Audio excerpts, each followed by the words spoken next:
My daughter-in-law is not family, so she's in the way. With those words echoing, the car drove off, leaving me behind. Lost in unfamiliar mountains, on unknown terrain, I felt utterly bewildered, and Mason's funeral is about to start. A few days earlier, upon hearing the grave news about Mason, my husband and I rushed to his family's home. Everyone had been prepared for Mason's passing, since he had been in the hospital for some time. Rather than a sense of sorrow, it felt more like relief that Mason was finally free from pain. However, the funeral preparations were quite a challenge. My husband's family home, situated in the mountains, is the main branch of the family. They used to own vast lands in the past. Although the family's fortune was squandered by the grandfather's generation, their pride as the main family remained. During occasions like Christmas or family gatherings, many relatives would come, and I was always roped in to help. Given that Mason was the head of such a family, his funeral had to be grand. Sue, my mother-in-law, and Wyatt, my husband, and Grace, his sister, were all in a frenzy. Our family is the main branch. The funeral has to be grander than for Mason's younger brother. Right, we're expecting about 100 attendees. Maybe I should get a new pearl necklace for the occasion. While everyone voiced their own opinions, I, the daughter-in-law, was left to handle all the preparations. Austin, ensure you discuss everything properly with the funeral home. You know it best. Please make sure to choose the best altar and coffin. The catering after the viewing should be from that fancy restaurant. Their steak is delicious. Truth be told, due to family circumstances, I had worked at a funeral home before getting married. This seemed to be another reason the in-laws looked down upon me. I certainly know the ins and outs of funeral preparations, so I don't mind handling them. But it's frustrating that they push all the planning and communication with their relatives onto me, yet never miss an opportunity to voice their opinions. It's the worst. Upgrading the altar will cost an additional $1,200, and the coffin is $400 more. Is that okay? It's the daughter-in-law's duty to manage such things. Typically, the deceased's favorite dishes are served during the viewing. If the dishes look cheap, it'll be embarrassing. Just do as you're told. With the gifts from all the attendees, we'll manage. Reluctantly, I went ahead with the preparations to ensure a grand funeral to their satisfaction. Then came the day of the funeral. 4 of us got into the car my husband was driving from the in-laws' house. However, as we approached the mountain path, the car suddenly halted. Look, those wild lilies over there were Dad's favorites. Austin, could you pick some for us? Huh? Where exactly? Right there in the woods. Quickly go grab some. Though I couldn't see the flowers from inside the car, I thought I might spot them up close, so I stepped out. Just then, Mason had everything thought out and arranged for us. No sooner had Sue spoken than the car sped off. I stood there completely taken aback, watching it disappear. My name's Austin and I'm 42. In reality, due to personal reasons, I had dropped out of school and worked at a funeral home until I got married. I didn't dislike the job, but the erratic hours and scarce days off wore me out. It was around that time I met Wyatt, introduced by a friend. Wyatt was 6 years older than me and seemed very dependable. He told me it was okay if I wanted to quit my job, and that led us to get married. In hindsight, it might have been a way for me to escape my situation. Nevertheless, we've been married for 20 years now. Although we haven't had children, I believe we've managed fairly well with my kind-hearted husband. Well, except for the dealings with his family. His family was all about pride, being the main branch and showing off.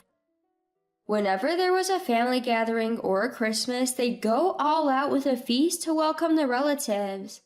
And all of that preparation fell on my shoulders. Neither Sue nor Grace, who lives with them, would lift a finger to help. They'd just sit and critique. I told my husband multiple times I didn't want to visit them. At our home he helps with chores, but at his family's he feels free of responsibilities, so he never refuses to go. On top of that, he'd act all macho only when we're at his family's place, like he's whipped. However, every time we returned home, he'd apologize profusely and try to make it up to me. Eventually, for the sake of our marriage, I decided to endure these visits, but only twice a year.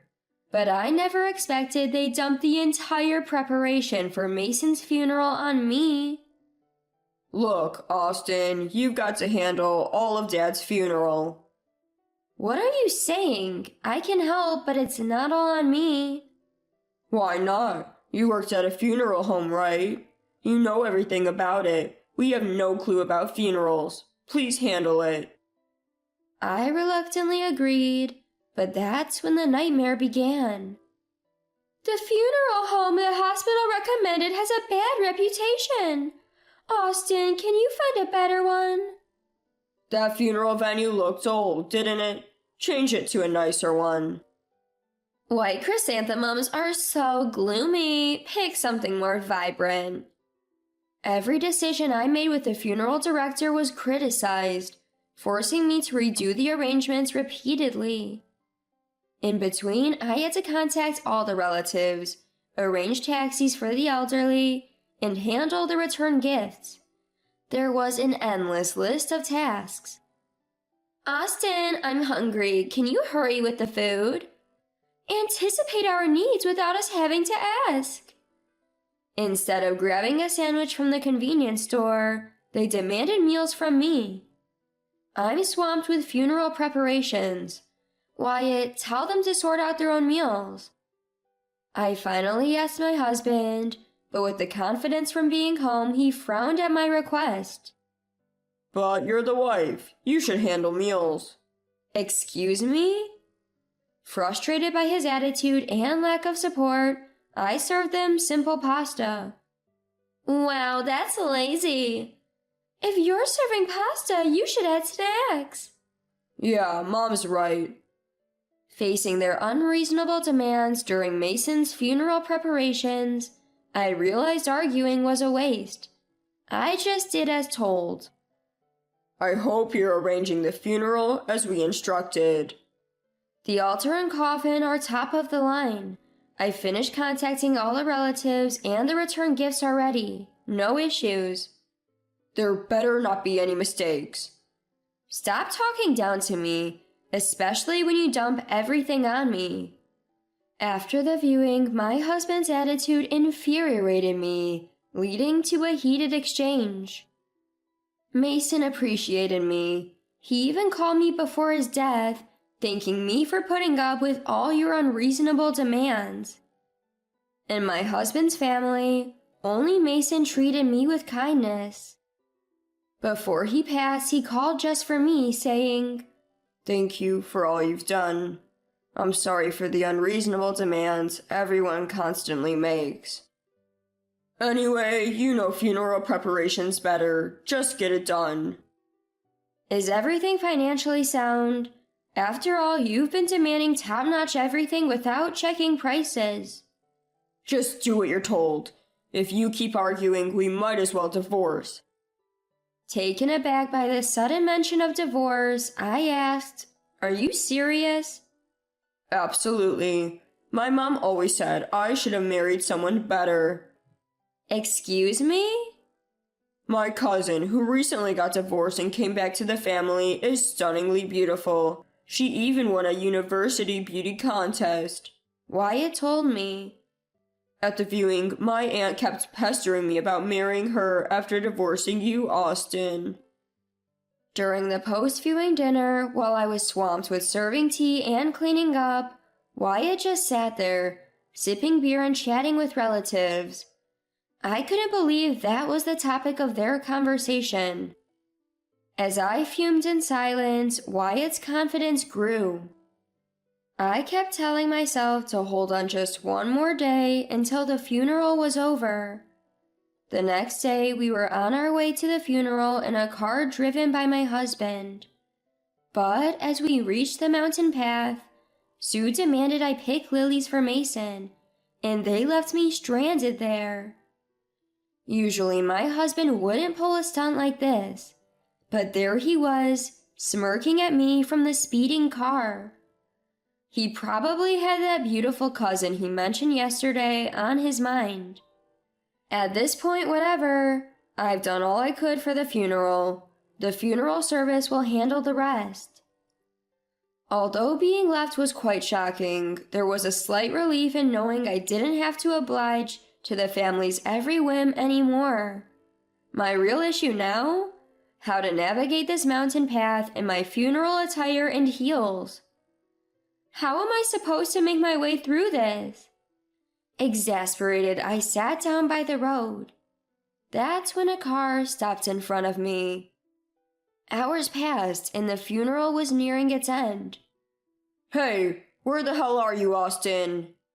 I received a frantic call from my husband. What's this about an $800,000 funeral bill? You better get here now! I could hear Sue, her voice almost a shriek in the background. Serves you right. I had to stifle my laughter hearing their predictable reaction. What's going on? There's no way we can afford an $800,000 funeral. Wasn't the plan for the gifts from the attendees to cover the funeral costs? The expected money didn't come through. Plus, only half of the expected guests showed up. Well, that figures. Gift amounts for funerals in this area range from $30 to $50. For close relatives like parents or siblings, gifts could range from $100 to even $1,000. But knowing how stingy some of our relatives can be, they'd probably give around $30 each. If 100 people each gave $30, that would only total $3,000. Furthermore, many of our relatives are elderly, and a good number of them wouldn't be able to attend the funeral. You should have seen this coming. Why didn't you tell us? I did, several times, but you all insisted on the most expensive options. As my husband was at a loss for words, Sue jumped in. Just get back here now. They plan to charge $300 if you were here, but without you, they're saying it's $800,000. What's going on? About that. When Sue told me to find a better funeral home, I was at my wit's end. So I reached out to the president of the funeral company I used to work at. He introduced me to a funeral home near our family home, and because of his influence, they agreed to do it at a much lower price. I had arranged a special price since I was involved, but since I'm not there, it can't be helped. Well then, you just need to come over now. Please, just do something about it. Well, I could come, but... As I talked on the phone, I revealed myself to them. What? You're here? Actually, when I was lost on that mountain road, the car that stopped was driven by the person in charge from the funeral company. We had met several times to discuss plans, and he was quite shocked to see me sitting on the roadside. Once I explained the situation, he kindly drove me to the funeral hall. I wanted to pay my respects to Mason, so I asked him to bring me here, but I didn't want to be around all of you, so I stayed hidden. So, you were here after all. We can reduce the funeral costs now. My husband and Sue were practically dancing with joy. That won't be happening. Why? Because, according to you, I'm not a part of the family. Oh, come on. That was just a slip of the tongue. You're overreacting. You're my wife. I'm not anymore. What do you mean? You said you wanted a divorce, remember? You can go ahead and marry that beautiful, well-educated cousin of yours. Look, Before he could finish, Grace, who had been watching from nearby, lunged at me. Enough of your nonsense. Since you're here, we can get the funeral cost down to $300,000, right? No, I won't. And even if it's reduced, how do you plan on paying? We'll just withdraw it from my dad's bank account. He once mentioned he had about that much. That's not possible. Why not? When someone passes away, their bank accounts are frozen. You can't access the money. I heard if you don't inform the bank, it'll be fine. At Grace's comment, I couldn't help but smirk. Seeing my reaction, my husband panicked. You didn't tell the bank, did you? Of course I did. You told me to handle all the funeral matters, so I took the liberty to inform them as well. So, what do we do now? Or were you planning on covering it all? I wanted to say goodbye to Mason properly, which is why I had myself brought here.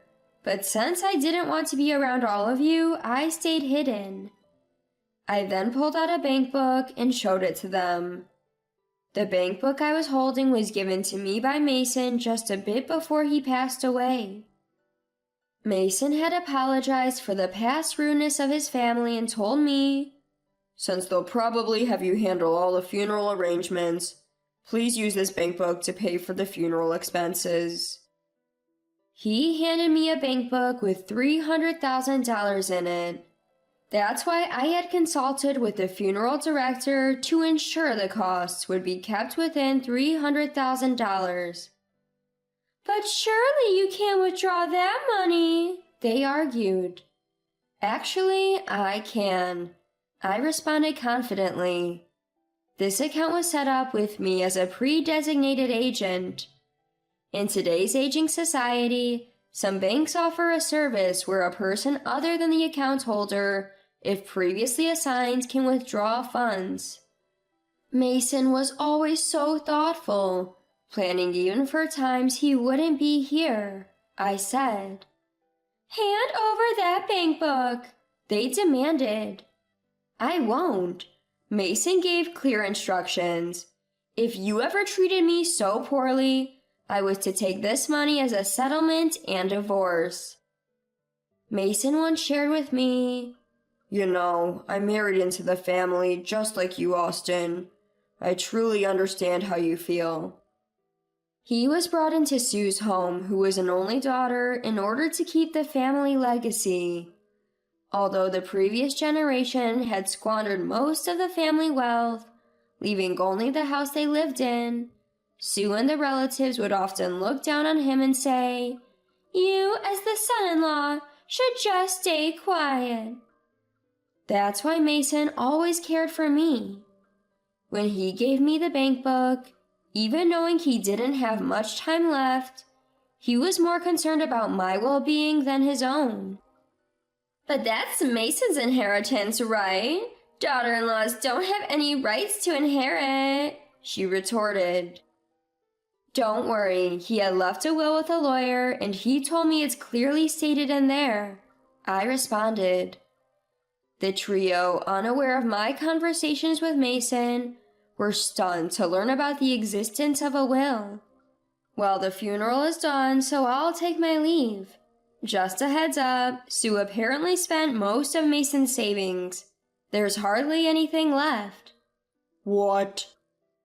Seeing my husband on the verge of collapsing, I decided to twist the knife a bit further. You know, I'm going to divorce you and sue for compensation in the divorce court for the way your family has treated me. If you refuse the divorce, be prepared. I'm willing to go to court." As I turned on my heel to leave, the voices of the three of them echoed behind me, calling out in desperation. "Don't say that! Austin, please wait!" "Austin, I'm so sorry. Please come back." "Please don't leave." I retorted, "No way. Even if it comes down to $300,000, how are you going to pay it?" To cover the $800,000 funeral cost, the family had to sell their home, their sole inheritance. But since it was located in a remote countryside, they struggled to find a buyer. When they finally managed to sell it, the proceeds barely covered their debts, leaving them with nothing. With nowhere left to go, Sue and Grace, having lost their home, reluctantly moved in with my husband. However, living in a cramped 2-bedroom apartment, he complained constantly, and my husband even emailed me about the daily struggles. After receiving dozens of emails from him begging, "Let's start over," I reached out to my trusted attorney and ensured there would be no further contact.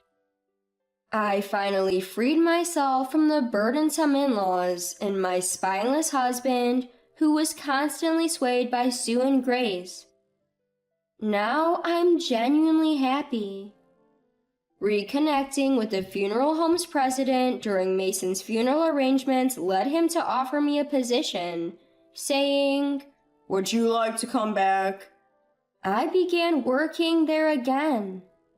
Having been on the sending side during Mason's funeral, I believe I now understand the feelings of the grieving family better than in my younger, more passionate days.